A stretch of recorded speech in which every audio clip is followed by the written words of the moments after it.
Hello everyone, എല്ലാവർക്കും സുഖമാണെന്ന് വിശ്വസിക്കുന്നു. നമ്മുടെ നാട്ടിൽ അടുത്തിടയ്ക്ക് നടന്ന പ്രകൃതി ദുരന്തങ്ങളുടെ ഒരു വ്യാപ്തി എന്ന് പറയുന്നത് നമ്മളെ ഏറെ ഞെട്ടിക്കുന്നതാണ്. അപ്പം പരിസ്ഥിതിയുമായിട്ട് ബന്ധപ്പെട്ട് നടക്കുന്ന പല മാറ്റങ്ങളും പ്രകൃതിയെ മനുഷ്യൻ ചൂഷണം ചെയ്യുന്നതും ഒക്കെ ഇങ്ങനെയുള്ള പല പ്രകൃതി നാശനഷ്ടങ്ങൾക്കും പ്രകൃതി ദുരന്തങ്ങൾക്കും ഒക്കെ ഇടയാവുന്നുണ്ട്. അപ്പൊ നമ്മൾ പരിസ്ഥിതിയെ കുറിച്ച് പഠിക്കുന്നത്, അപ്പൊ ഞാൻ ഇവിടെ എന്റെ പരിസ്ഥിതിയെ കുറിച്ചുള്ള കുറച്ച് അറിവുകൾ ഞാൻ എങ്ങനെ നേടിയതും, നമ്മൾ സ്കൂളിൽ പഠിക്കുന്നത് എന്താണ്, നമ്മുടെ പരിസ്ഥിതിയെ കുറിച്ചുള്ള അറിവുകൾ എന്താണ്, ഇതൊക്കെയാണ് ഞാനിവിടെ ഷെയർ ചെയ്യുന്നത്. ഞാൻ ഒരു പരിസ്ഥിതിയെ കുറിച്ച് വളരെയധികം പഠിക്കുന്ന വ്യക്തി അങ്ങനെയൊന്നും അല്ല. പക്ഷെ നമ്മളുടെയൊക്കെ സിലബസുകളിൽ, നമ്മുടെയൊക്കെ സ്കൂളുകളിൽ പരിസ്ഥിതിയെ നമ്മൾ ചൂഷണം ചെയ്യുന്നതിനെ കുറിച്ചാണ് നമ്മൾ പറഞ്ഞുകൊണ്ടിരിക്കുന്നത്. പ്രകൃതിയെ കുറിച്ചാണ് പറയുന്നത്. നമ്മൾ പണ്ട് സ്കൂളുകളിൽ പഠിക്കുമ്പോൾ, അതായത് 2ാം ക്ലാസ് തൊട്ട് നമ്മൾ ഈ സയൻസ് പഠിക്കുന്നുണ്ട്. സാമൂഹ്യ പാഠം, അല്ലെ സോഷ്യൽ സയൻസ്, പരിസ്ഥിതി ശാസ്ത്രം എന്നൊക്കെ പറയുന്ന പല രീതിയിലാണ് നമ്മളത് പഠിക്കുന്നത്, പല പേരുകളിൽ. 2ാം ക്ലാസ് തൊട്ട് നമ്മൾ പ്രകൃതിയെ കുറിച്ച് പഠിച്ചു തുടങ്ങുന്നു. അപ്പം എനിക്ക് ഏറ്റവും ഓർമ്മയിൽ നിൽക്കുന്നത് എന്റെ അമ്മയാണ് എന്നെ സ്കൂളിൽ 4ാം ക്ലാസ്സിൽ സയൻസ് പഠിപ്പിച്ചത്. അപ്പം അമ്മയുമായിട്ടൊക്കെ ബന്ധപ്പെട്ട അറിവുകളാണ് ഈ അടിസ്ഥാനപരമായിട്ട് പ്രകൃതിയെ കുറിച്ചുള്ള പഠനങ്ങളിൽ.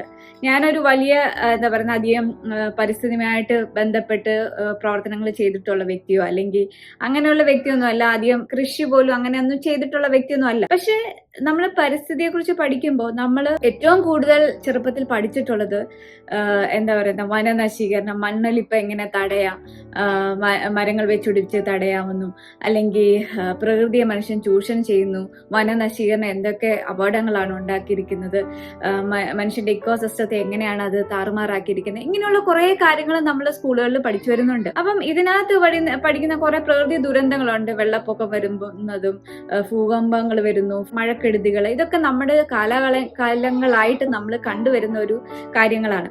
ഇപ്പൊ എന്റെയൊക്കെ ചെറുപ്പത്തിൽ ഏറ്റവും കൂടുതൽ നമ്മൾ പ്രകൃതിയെ വെച്ച് നോക്കുമ്പോൾ അന്നത്തെ മഴ, അന്ന് നമ്മൾ ചെറുപ്പത്തിൽ കേരളത്തെ കുറിച്ച് പഠിക്കുന്ന കേരളം എന്ന് പറയുന്നത് ഗോഡ്സ് ഓൺ കൺട്രി ആയിട്ടാണ് പറയുന്നത്. ഏറ്റവും നല്ല കാലാവസ്ഥയുള്ള ഒരു സ്ഥലമാണ്.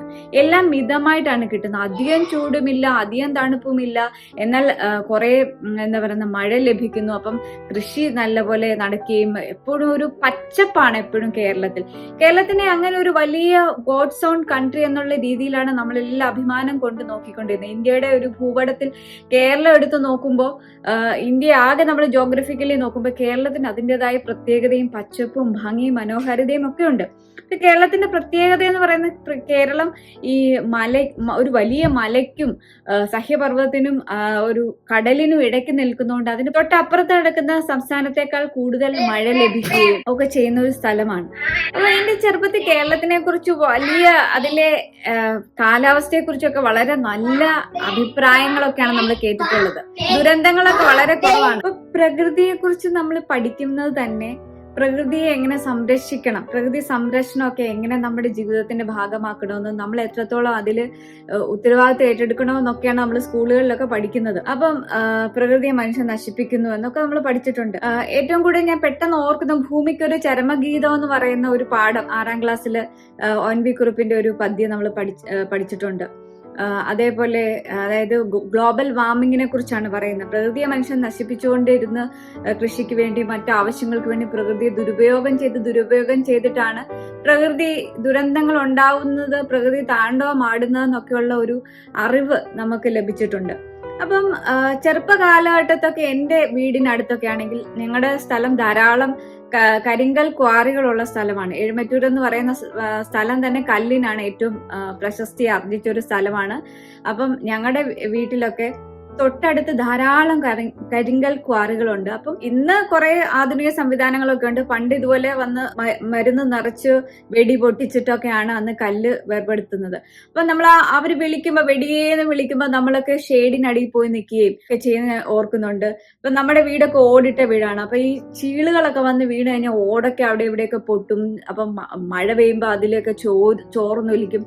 അപ്പൊ അങ്ങനത്തെയൊക്കെ ഉള്ള ഒരു നാട്ടിലാണ് ജനിച്ചു വളർന്നത്. അപ്പൊ പിന്നീട് തൊട്ടടുത്തൊരു പാറമട വന്നപ്പോ ഞങ്ങൾക്ക് വളരെ അപകടകരമായ രീതിയിൽ അത് ഒരു വലിയ കല്ല് വന്ന് ഞങ്ങളുടെ വീടിന്റെ ഒരു ഷെയ്ഡ് തട്ടി ഇടുകയും വളരെ നാശനഷ്ടങ്ങൾ അവിടെ സംഭവിക്കുകയും പിന്നെ ഞങ്ങൾ ആ പാറമട സ്റ്റേ ചെയ്യുകയൊക്കെ ചെയ്തിട്ടുണ്ട്. നമ്മുടെ കൺമുന്നിൽ വന്ന് എന്താ പറയാ, പുരികത്തെ തട്ടി പോകുന്ന ഒരു അവസ്ഥ വന്നപ്പോഴാണ് നമ്മൾ അങ്ങനെയുള്ള ഒരു അപകടം വരുന്നതിന് തൊട്ടൊരു മുമ്പ് ഒരു സ്റ്റെപ്പ് എടുത്താണ്. അങ്ങനെ തൊട്ടടുത്തുള്ള ഒരു പാറമട നിർത്തി പോയിട്ടുണ്ട്. നമ്മുടെ അയൽക്കാരന്റെ തന്നെയാണ്. ഇങ്ങനെ നമുക്ക് ഒരു മിനിമം ഡിസ്റ്റൻസ് ഒക്കെ ഉണ്ട്. ജനങ്ങൾ അധിവസിക്കുന്ന പ്രദേശത്ത് നിന്ന് ഇത്ര ഡിസ്റ്റൻസ് മാറി മാത്രമേ പാറമട കരിങ്കൽ ക്വാറികളൊക്കെ നടത്താൻ പാടുള്ളൂ. അപ്പൊ ഇതൊക്കെ പ്രകൃതിയുടെ പ്രശ്നങ്ങൾ. അപ്പൊ ഞങ്ങളുടെ ചെറുപ്പത്തിൽ ഈ കല്ല് വന്ന് വീഴാതിരിക്കാൻ വേണ്ടി ഞങ്ങൾ പെട്ടെന്ന് ഷെയ്ഡിനടിയിൽ പോകുന്നതും, കാരണം മറ്റ് ഒക്കെ ടൈൽഡ് റൂഫാണ്, അതായത് ഓടിട്ട വീടാണ്. അപ്പൊ ഷെയ്ഡിനടിയിൽ നിന്നാൽ മാത്രം നമ്മൾ സുരക്ഷിതരായിട്ട് നിൽക്കുള്ളൂ. അങ്ങനെയൊക്കെ ചെയ്തിട്ടുണ്ട്.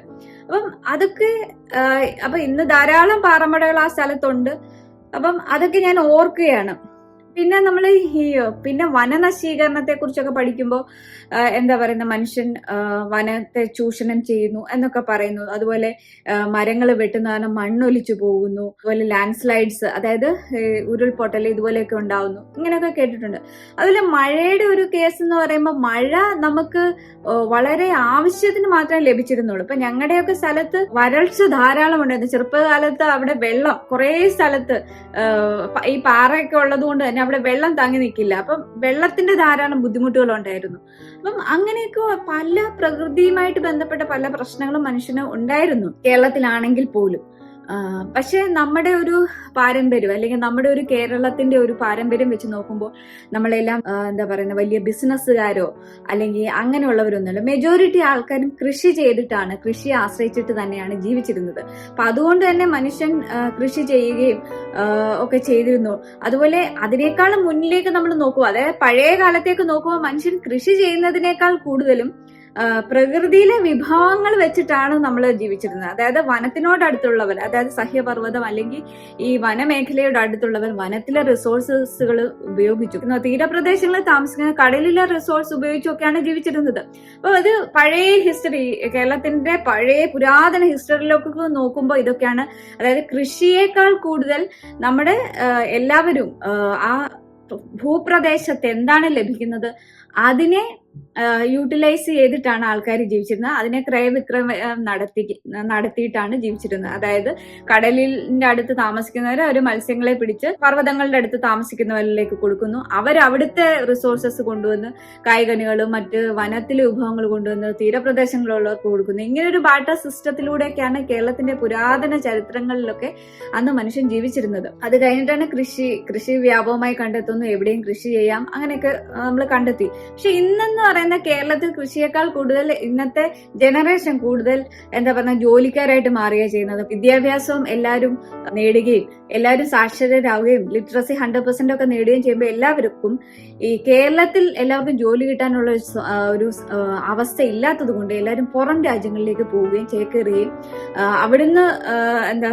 പണം സമ്പാദിച്ച് നമ്മുടെ നാട്ടിൽ വീട് വെക്കുകയൊക്കെയാണ് കണ്ടുവരുന്നത്. അപ്പം നമ്മൾ ഇപ്പോഴും എന്താ കാർഷിക വിളകൾക്ക് മറ്റ് സംസ്ഥാനങ്ങളെ, അയൽ സംസ്ഥാനങ്ങളെയാണ് ആശ്രയിക്കുന്നത്. അപ്പൊ നമ്മുടെ നാട് നെൽപ്പാടങ്ങളൊക്കെ പാടെ അപ്രത്യക്ഷമാവുകയും മറ്റു സ്ഥലങ്ങളിൽ നിന്നാണ് നമ്മൾ അരിയൊക്കെ ഇറക്കുമതി ചെയ്യുന്നത്.